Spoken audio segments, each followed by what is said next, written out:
Welcome to another session of Coffee with the Candidates. Today we have Ben Brunick with us.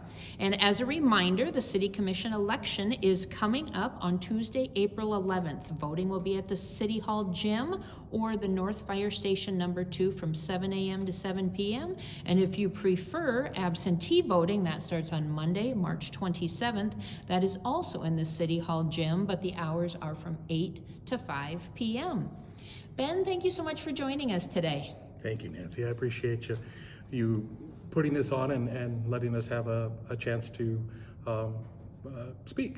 Well, it's great to have people come in because, as you know, we don't limit the time of your answers. So you can have a short answer, or you can have an extended answer. It really is a great time for you to share a lot of things with the viewers. So if you want to go ahead and start by just introducing yourself and tell the audience about yourself. Sure. My name is Ben Brunick. I of course, live in Yankton. My wife, Lori, and I have 3 boys, Rylan, Connor, and Bryson, all in the Yankton School District, so a senior, a freshman, and a 4th grader this year. My wife and I are both from Yankton, grew up here. I am self-employed, have a small woodworking business downtown in Yankton, and also drive a school bus in the mornings for the Yankton School District, which is sometimes an adventure, but a good thing, a good thing to do in the community. Like I said, I'm a woodworker. The work that I do is historic, like architectural millwork. I did do work out at the Mead building during the restoration period of that, did the windows out there, and that is work that I have continued to do, and I do work for the state of South Dakota, the state of Nebraska. Some of the things that I do with that work is RFBs, so requests for bid. That's something that, on the City Commission, we put out RFBs on street projects, different projects that the community is doing.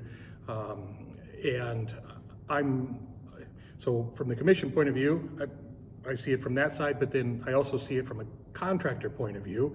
I see that on the other side is I'm the one, filling out the request for bid, doing the bid. So that's some of the work that I do, and then also with woodworking, I'm a laborer. That's the type of work that I do, which I think is valuable. So what skills or experiences do you have that set you apart from the other candidates? Well, I guess I probably already jumped onto that. The self-employment, I think that has a value. You have to be self-motivated. Everything when you're self-employed, it's all your responsibility. From the bookkeeping to performing the work to getting the work to maintaining your property. I've got a property, like I said, downtown. So all of those things fall underneath that umbrella. So I think that's valuable as far as perspective goes. Also, the fact that I'm a laborer. I work with my hands. I get paid to make something or fix something. I think that's a valuable perspective. I think it's important to have. We have 9 people on the commission, and I think part of the reason for having 9 people on the commission is that it should be a cross section of the community. You should be able to look to the commission and see somebody who maybe reflects yourself, and I think that's something that I offer from somebody who works with their hands, who makes something tangible, who maybe fixes something, I think that's a good skill set to have. I don't necessarily think that you need the whole commission to be that way, but I also think that you should have somebody on the commission or some folks on the commission who can offer that perspective. So I think that's something that I offer. So you mentioned that you currently serve on the commission. How many terms have you served, and how has your experience gone so far? Well, it's been an interesting one. I've been on for the first term, so one term. So I've been on for 3 years. As much as I would like to just put COVID in the rearview mirror, that was something that was a strong part of my last term. I'm glad to see that receding, and now we can continue to work on things that will move our community forward, instead of the uncharted waters that were the COVID time. So I'm looking forward to continuing on with agenda items that move the community forward.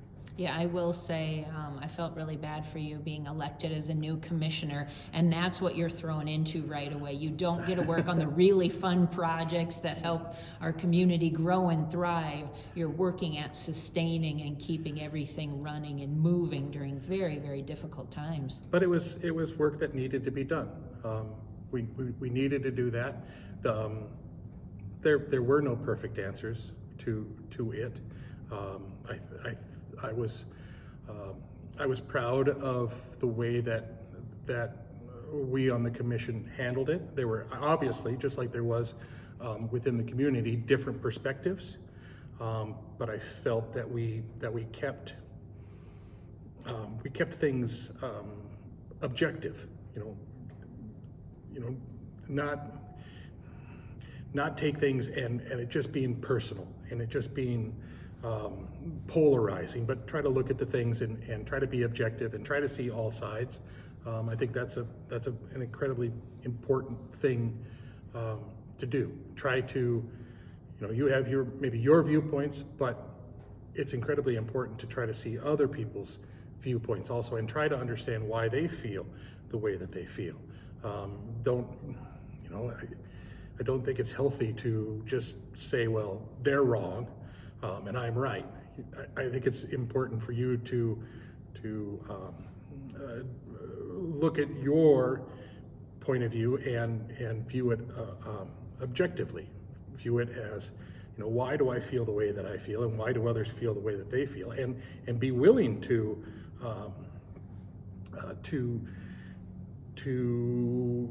change, evolve, figure out where you're at.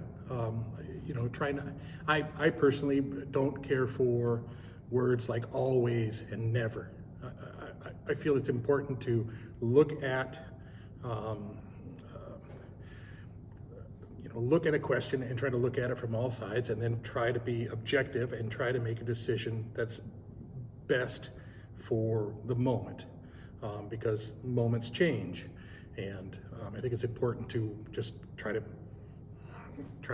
digest all the information that you can and try to come up with the best answer to a given question. And you never have all the information. It does evolve over the course of time and through different projects. So as you're saying, sometimes your opinions do change while you're sitting up there. They do, and they can change. They can even change, like while you're sitting up there.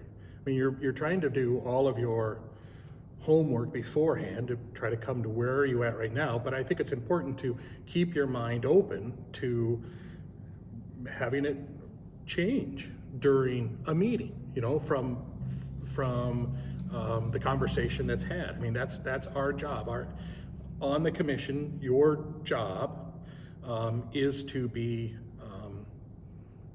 look at things and try to be neutral and try to weigh those things. And when it comes time to vote, you try to gather all the information that you possibly can and try to weigh that as equally as you can. But then when it comes time to vote, you don't get to say, I'm 51% for this and I'm 49, you know, I'm like 51-49. That's not, you know, it's always gray.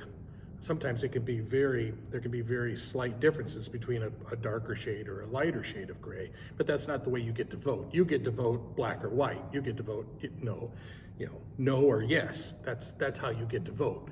And sometimes that could be a tough decision, but all you can do is try to be objective, try to look at what's in front of you and try to view it. Try to check your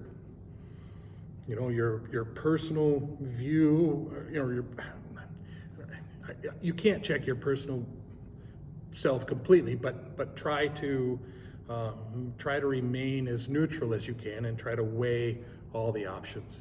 So you may have already answered our next question, Okay. or maybe you have a different answer, but what are the most important components of being a city commissioner? Oh, I think that's pretty easy. I think the most important component is be willing to listen. Be willing to listen to folks. Be willing to listen to all sides, even if you're like, you have your viewpoint and you're thinking this is absolutely the way that we should be doing this. I think it's probably even more important then to listen to the other side so that you can prove to yourself that this is the right way to do this because I have listened to the other side, or be willing to change your mind. You know, until it comes time that you actually vote on something, I think it's important to again, remain objective, be open-minded, be willing to listen to everything. But when it comes time to vote, you do have to vote. That's what you get elected for. And so but up until that point, it's important to listen to it, and then part of listening is also to voice like a viewpoint, so that other people can hear your viewpoint, and then maybe they can give a counterpoint to that viewpoint, and be willing to listen to that, and go back and forth and maybe defend your point of view, but while you're defending it, listen to other people defending their point of view. That to me is the most important thing, is just being willing to listen to all sides, and then when it comes time to vote, then you have to place a vote. So is it fair to say it's easier for you to listen if someone's approaching you in a respectful and calm manner? It is. But there's also passion. People feel passionately about something, and that can overflow into emotions very easily. So I think the most important thing is to have the conversation. Like, not be afraid of putting something out there because you're afraid that it's going to anger folks, or assuming that it's going to anger folks. I don't think it's good to assume. I think it's good to put the conversation out there, and then listen to what folks have to say about that. And it could be that they're passionate about it, and they're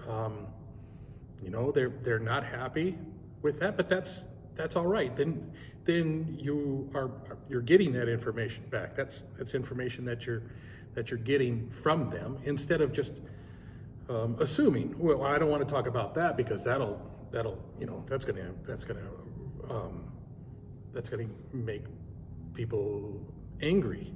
I think it's important to have the conversation to to see what people's feelings are. So in your opinion, what's the biggest challenge the city may encounter in the next 3 years? So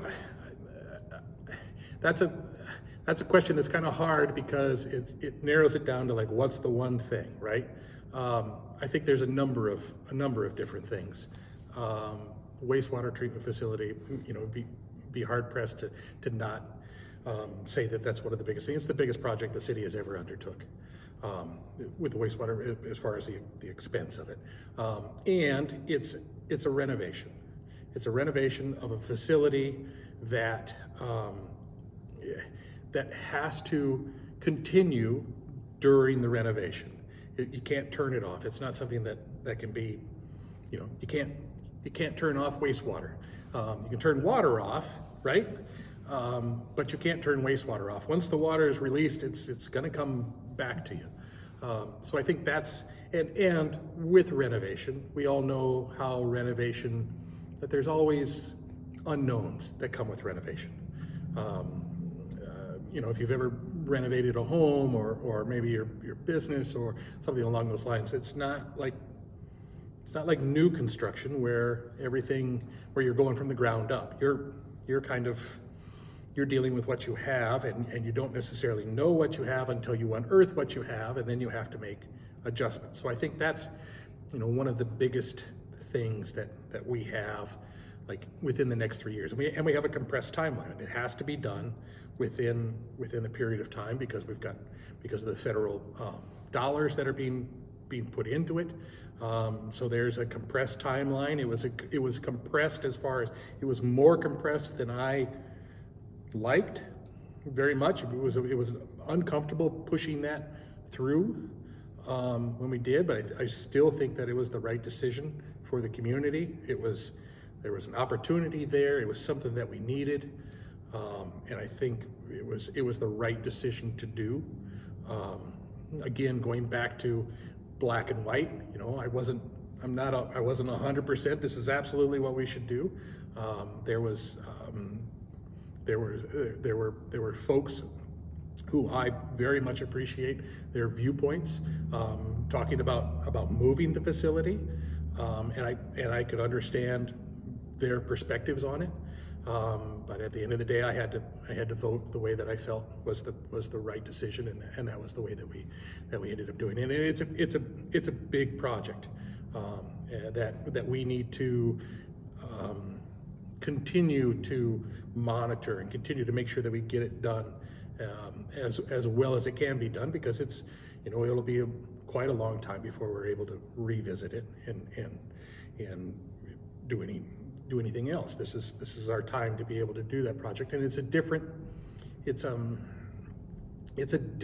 form of project in that it's a CMAR, which is an acronym, CMAR, which is construction management at risk. So it ties the general contractor on the job to the job and with the city, so that there is some liability overlap because of inflation, because of supply issues of getting materials. We don't necessarily know, like in a perfect world, you know exactly how much everything's going to cost. Well, we all know that it's not a perfect world right now, so that there's so you try to maybe spread that liability and make it something that it's in everyone's best interest to have this project go as well as it can, and then this construction management at risk, moving forward, hopefully it'll be something that we'll continue to be able to do with other projects. This is the first time that the city has done it here, but it's not something that hasn't, there's been other municipalities, other communities that have done it, and it seemed like it was the best fit at this time. You look towards staff, and you look towards their professional views on these things, and what they're trying to do the best job that they can, and so you try to support what they're looking to do. But it's also, you also have to be objective, and you have to look at what they want to do, and you also have to look at what the community wants to do, and try to find a balance amongst those feelings of what is best for the community. So how are you able to reconcile your personal job responsibilities and commitments with the responsibilities as a city commissioner? Well, as being somebody who's self-employed, I, I can't ever say that I'm ever like actually off of work, but I can also say that I have flexibility within my work, right? I mean, there's times that I'm working at my shop on, on a Saturday in the evening, or Sunday in the morning, or Tuesday at 2 in the morning, or whatever, but it does allow me the flexibility of being able to, that I need. This is something that, I'm signing up for being a commissioner, so I need to be there as a commissioner, do the job of being a commissioner. If I wasn't willing to do that, then, or didn't feel that I could have the flexibility of that time, then I wouldn't sign up for it. So what are your 3 favorite things about Yankton? And I know limiting to 3 is hard. Right. My 3 favorite things about Yankton are, first and foremost, are my family. This is where I'm from. This is where my wife is from. We grew up here. My parents are in the community. My wife's folks live just outside of Vermilion. It's home, right? That's first and foremost why I love Yankton. It's home.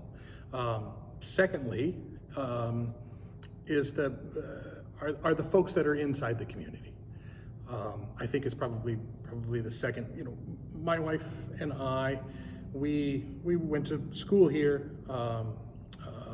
graduated from high school, went off to college.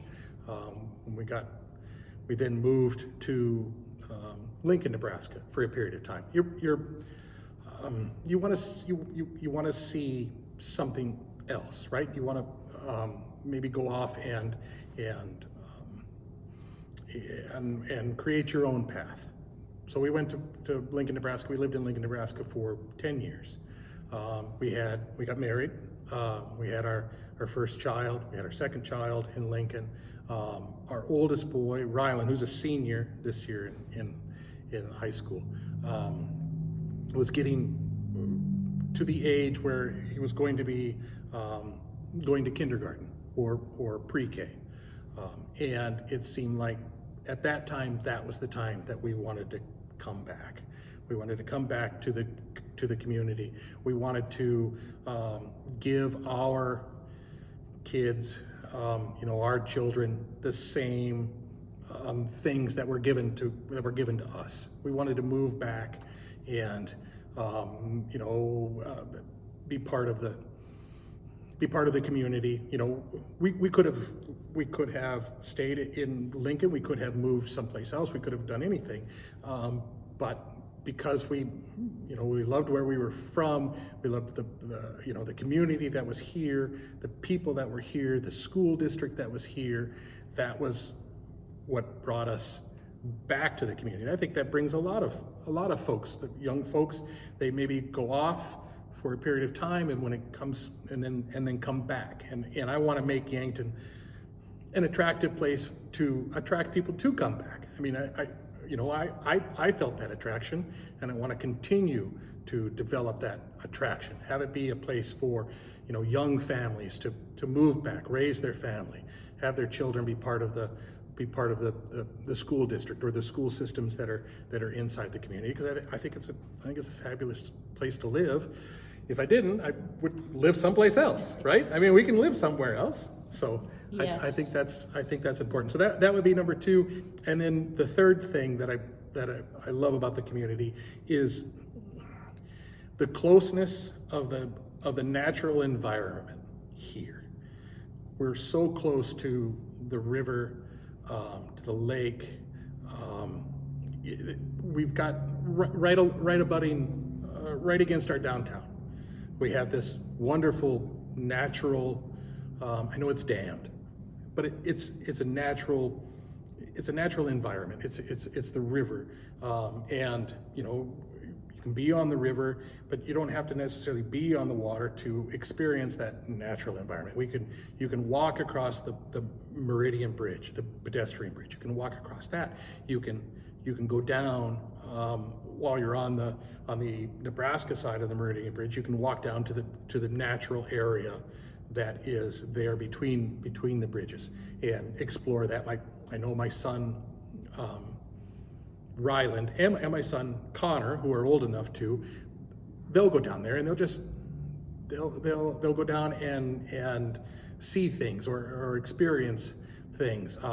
Ryland is my older boy is great at taking photographs of just these interesting things. It's neat to see his perspective on what his lens, how he views things. He'll take pictures of leaf or some frost on something. It's interesting to see, and I like that. I like how close we are to that environment. We've got the river here going against along the city, and then we have the reservoir above for recreation.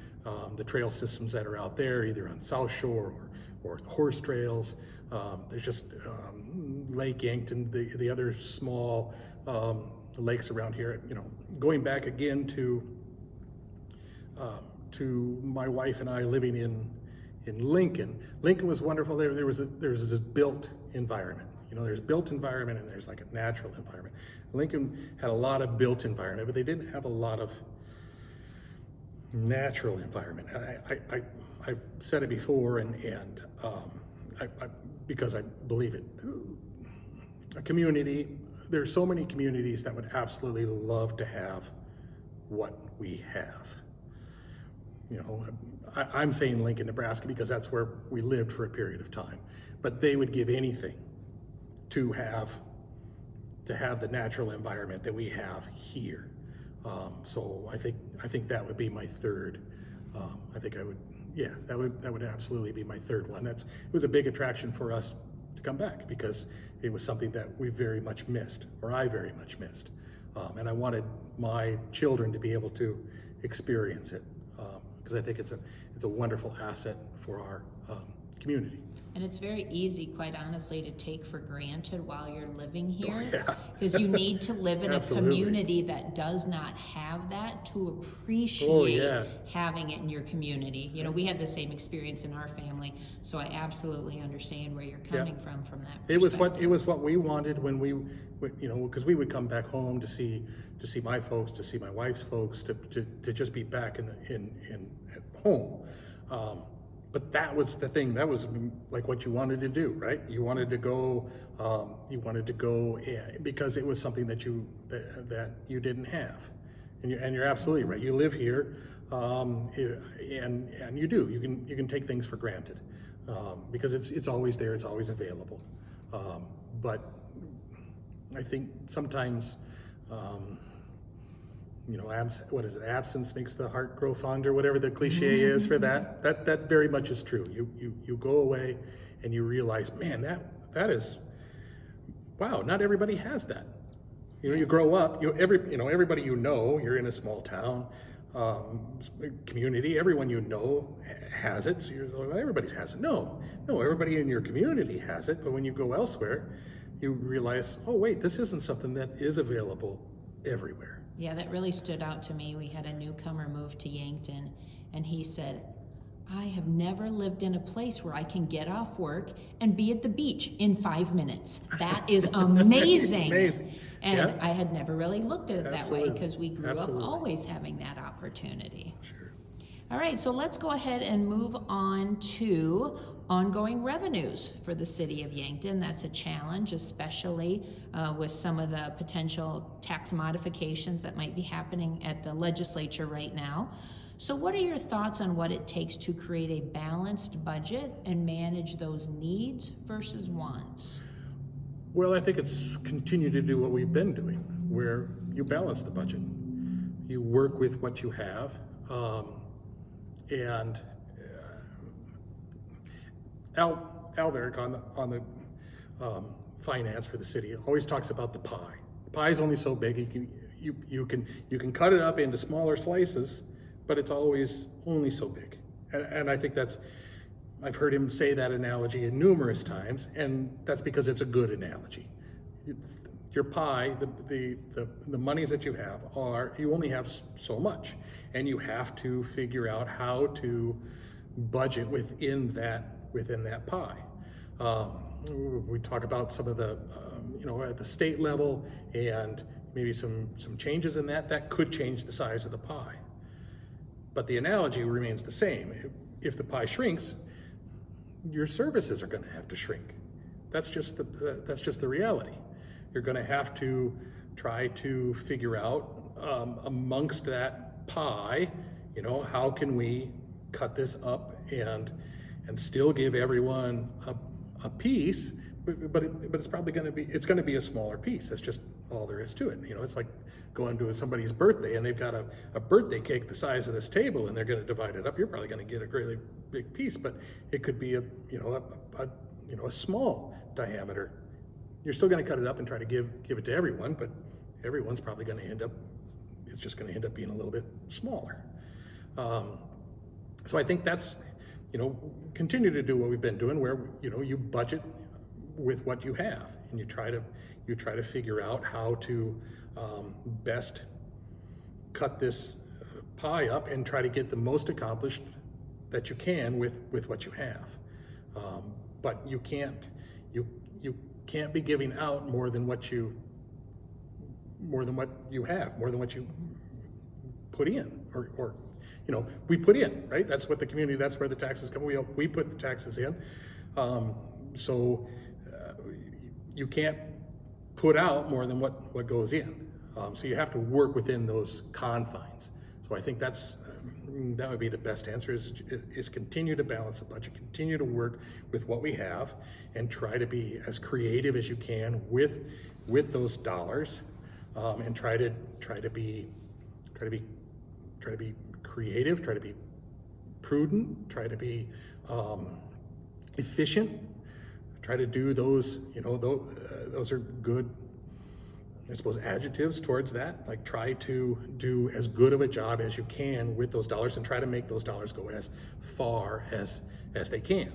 But you can't go you can't go further than what the dollars actually are.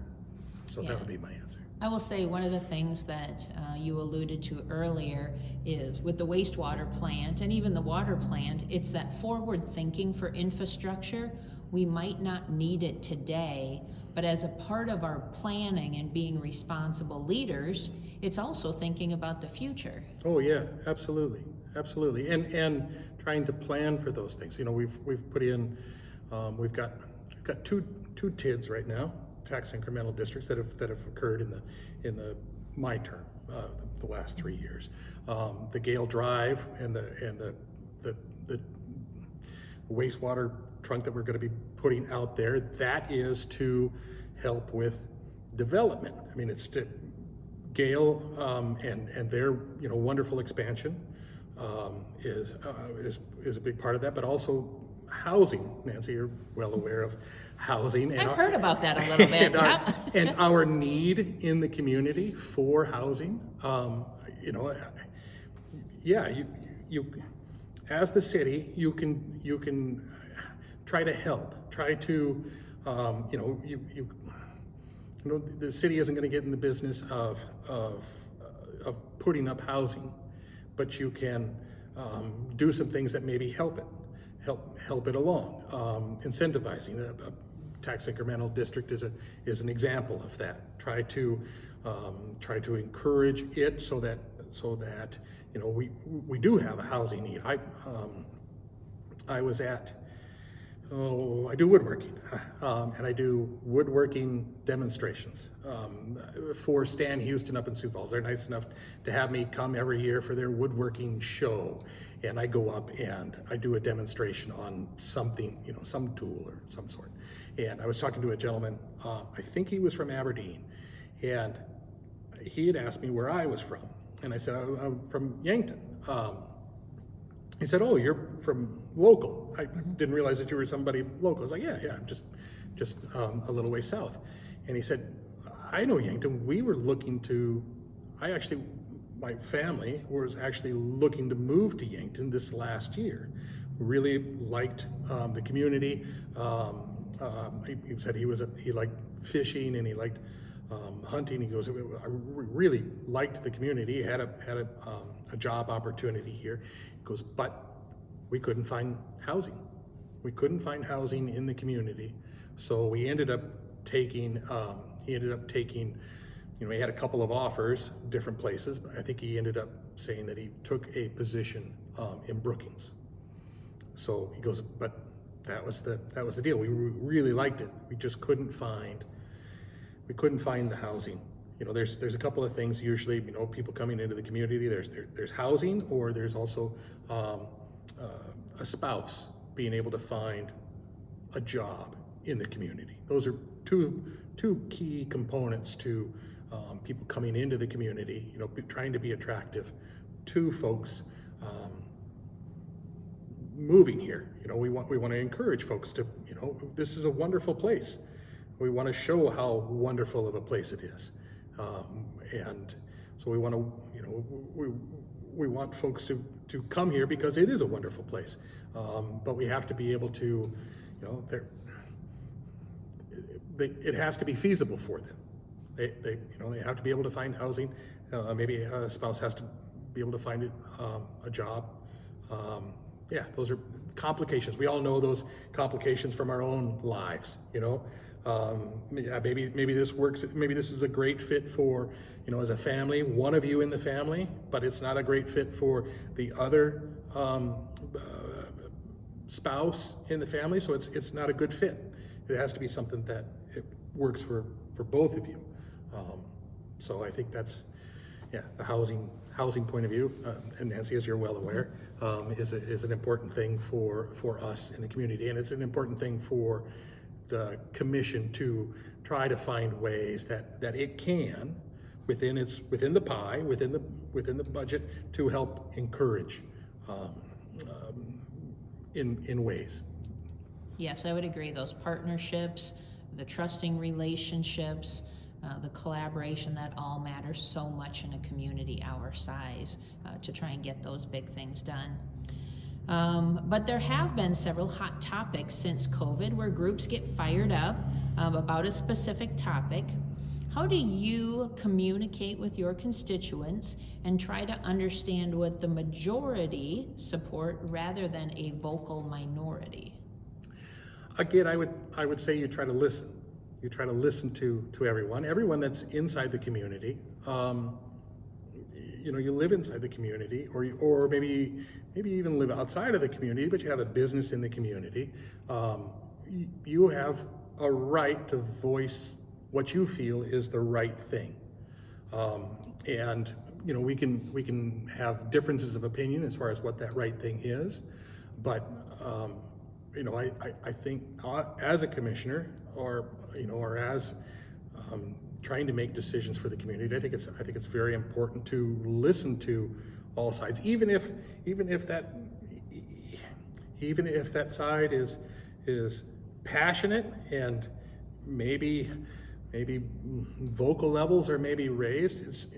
Try to understand, all right, why do you feel the way that you feel, and try to view that objectively. Try to understand, their perspective. I think most of the time folks aren't getting fired up for no reason. They're getting fired up because they feel passionately about something. But you also have to look at all of the perspectives, and you do have to try to make a decision as far as what you feel is the right thing for the community. And you also have to look at it and try to make a decision as far as what you think most people in the community feel.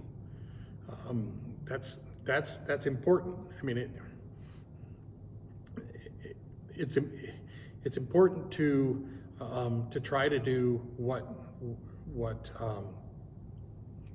the majority of folks in the community want to do, but it's also important to let folks know that maybe if they aren't in the majority, that you are listening to them, that you do hear their perspective. I think as soon as people feel like when they look at the commission, and they can look at it and they feel like no one there is representing their viewpoint, I feel there's trouble. That's when you've got trouble.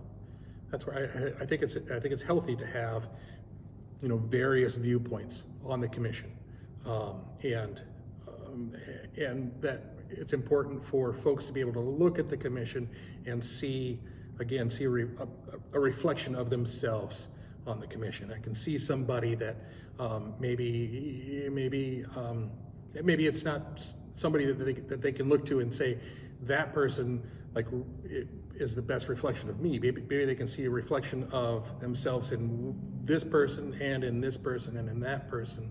But I think it's important that they look at the commission and they can see some reflections of themselves and some reflections of their views on the commission. So I think I think it's important just to try to listen to everyone, try to hear people's perspectives, and try to be objective. Try to be you can't necessarily be unemotional, right? I mean, because that's not natural.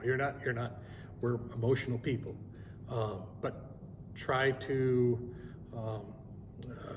remain somewhat neutral and somewhat objective, and try to listen to everyone as much as you can, and try not to take it personally. Even though that could be hard at times, not to take it personally, because people are passionate about it. But I think the more that you can just try to be objective, the better it's going to be for the community. And for the most part, that I feel is what everybody wants for the community, what's best for the community. We can argue about what is best for the community, but I think we have, the community's, what's best for the community in common. So yeah, try to find some commonalities, and try to listen to others that maybe have a different viewpoint than yours, and not be dismissive. I don't think that's healthy. Just give everyone as fair of a shake as you can. Yeah, when I was writing the questions for these interviews, we had a large snow, and I was listening to people in the community and seeing on Facebook people who are unhappy about how the streets were getting plowed. Yeah. And that's where it was a very vocal minority, because there were several thousand of us who were grateful for how quickly our city staff got out there and plowed. But very rarely do we call all of you commissioners and say, hey, thank you for making sure they have the Sure. equipment they need. Thank you for Yeah. making sure we have qualified staff to go out there. Thank you for changing the garbage route so we could have clean streets even though my trash had to wait an extra week. Yeah. So there was a lot of people during that moment who were upset about one thing, but it's not uncommon, I would believe, for many people to be happy and satisfied, but not reaching out to express that appreciation. Right. And I would like to, say thank you to, all of the city staff who has been clearing the streets. I can understand some of the frustration because, especially over the holidays and routes not getting picked up because of snow, it's timing, right? But also the fact that,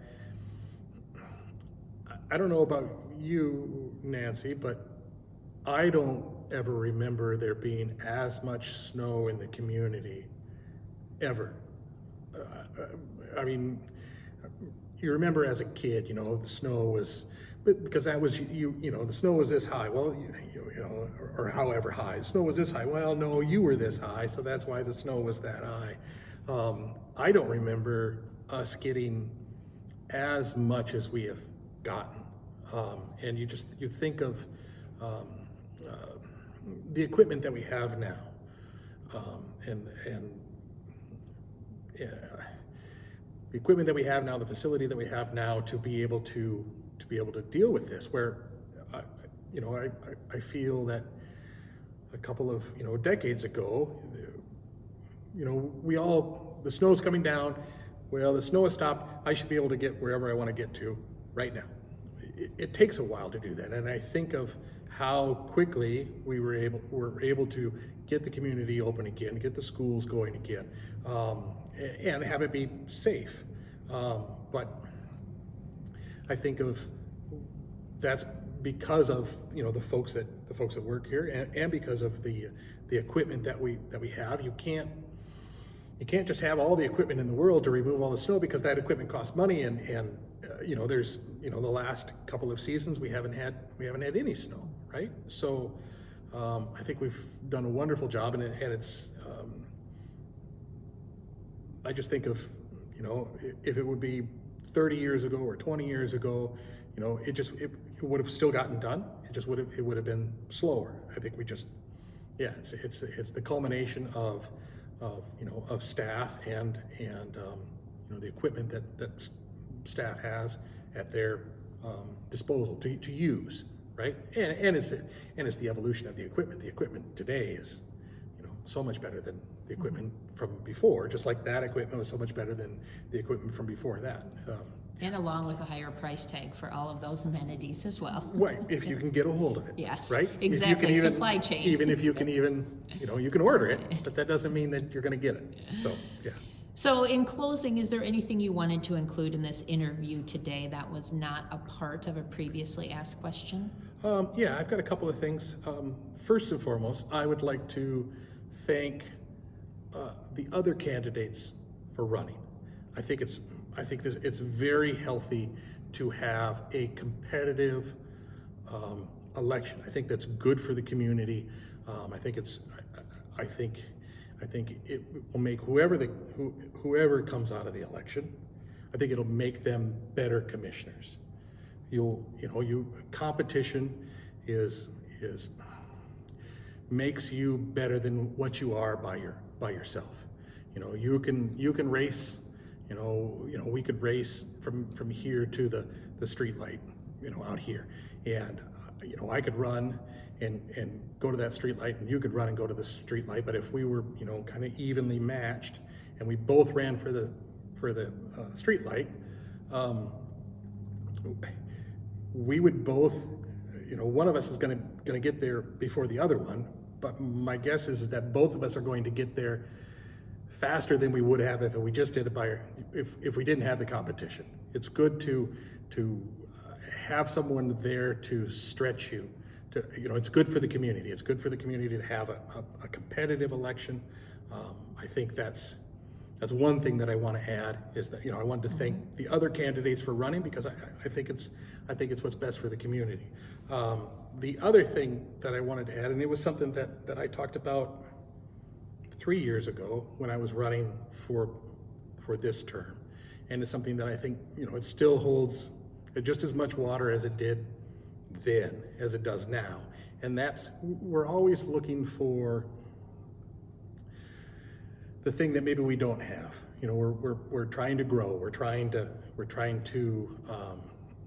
continue to reach, and how do we attract different things? How do we attract new things? And I think it's very valuable, again, to continue to reach for those things. But I also think that we have to remember and appreciate what we do have.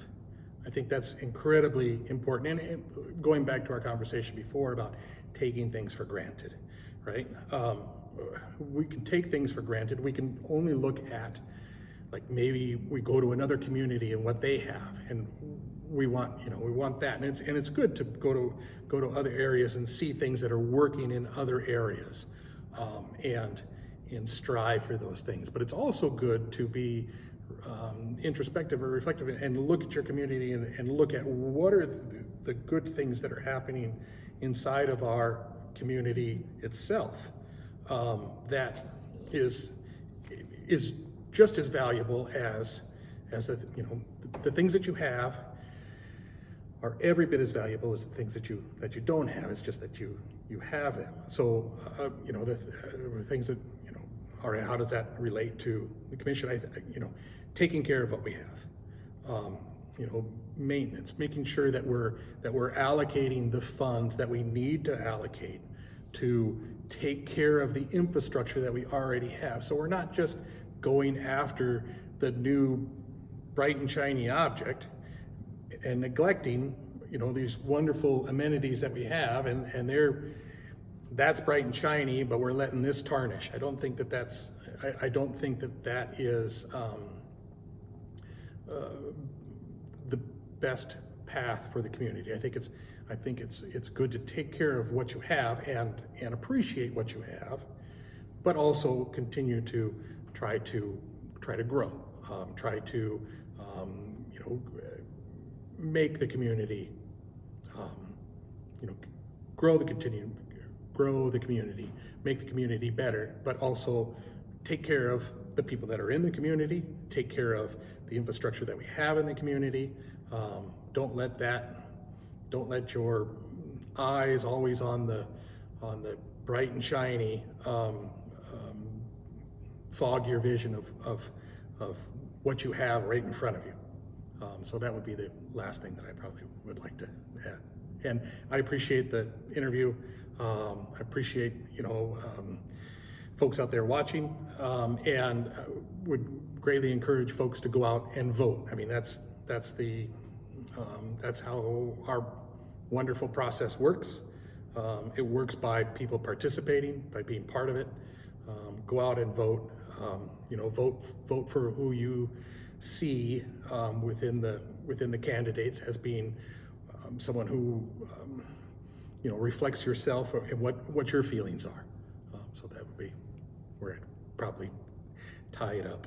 Well, Ben, thank you so much for coming in today. And once again, absentee voting starts Monday, March 27th, and Election Day is Tuesday, April 12th. Appreciate you coming in today. Thanks again, Nancy.